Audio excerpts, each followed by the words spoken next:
High, তোমরা কেমন আছো সবাই? আমি একটু ভালো আছি। আসলে শরীরটা আমার একটু খারাপ হয়ে গেছে, ভিডিও করতে পারিনি। আসলে কদিন আগে 2 দিন আগে গজা করছিলাম, মানে বললো হঠাৎ করে মা গজা করো, সেই জন্য আমি গজা করছিলাম। যে বাবু আবার বললো কি যে মানে আমার বর বললো কি ঠিক আছে তাহলে নাও ভিডিও করে নিই। ভিডিও করতে লাগলো যখন গজাটা তৈরি করতে লাগলাম, কারণ গজাটা তৈরি করছিলাম তখন খুব ভালো লাগছিলো সেই জন্যে।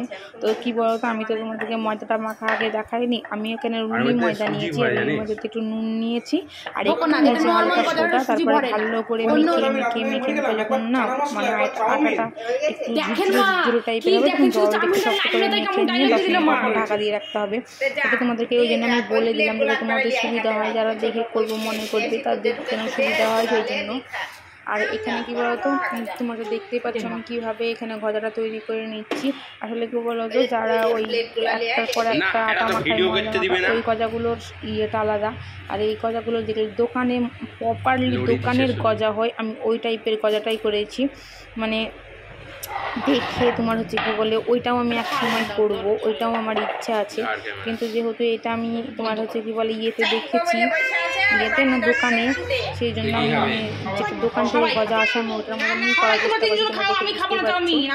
ভাজলে পরে বুঝতে পারবে, কাঁচাতে বুঝতে পারবে না তোমরা, ভালোভাবে ভাজা হবে তখন বুঝতে পারবে।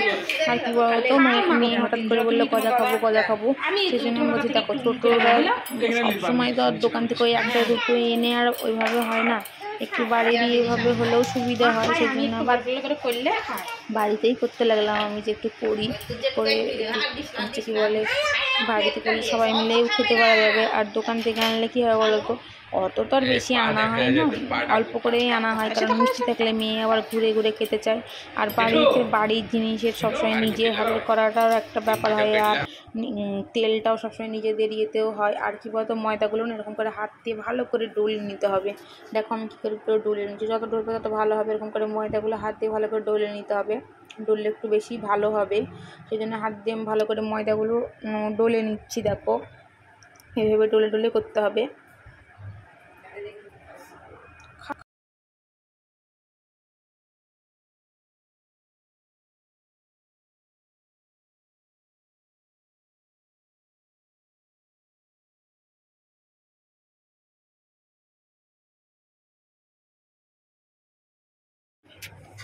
যে যেরকম পরিমাণে গজা ভাজবে সে সেরকম পরিমাণে তেল নিয়ে নেবে।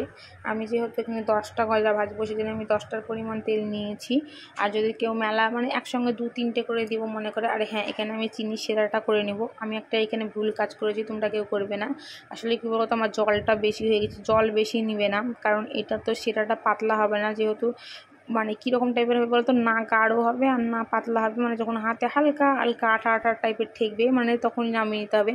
আমাকে যেহেতু অনেক মারতে হয়েছে আর আমাকে অনেক চিনি লেগেছে আমার, সেই জন্যই তোমাদেরকে কথাটা বলছি। আর এখানে তোমরা ভাজার পর গজাটা দেখতে পাবে, মানে আমি যখন রসে ডুবানোর পর মানে এত সুন্দর হয়েছে, মানে তোমাদেরকে কী বলবো সত্যি কথা বলতে গেলে। কিন্তু একটা আমি ভুল করে ফেলেছি, কী বলতো, গজাগুলো না ডুবিয়ে রেখেছি ভুলে, দিয়ে তোমার তুলতে আমি ভুলে গেছিলাম। গজাগুলো হাইস্ট 2 থেকে 3 মিনিট ডুবিয়ে রাখবে বা 5 মিনিট, তারপরে কিন্তু তুলে নেবে। এই দেখো দেখেছো। আর ভিডিওটা কেমন লাগলো অবশ্যই তোমরা আমাকে জানাবে। ভিডিওটা যদি ভালো লাগে লাইক করবে, কমেন্ট করবে, শেয়ার করবে, সাবস্ক্রাইব করতে ভুলবে না। দেখা হবে নেক্সট ভিডিওতে, আবার ভিডিও করা শুরু করবো। আর হ্যাঁ, সত্যি কথা বলতে গেলে খুব সুন্দর হয়েছিল। টাটা, দেখা হবে নেক্সট ভিডিওতে।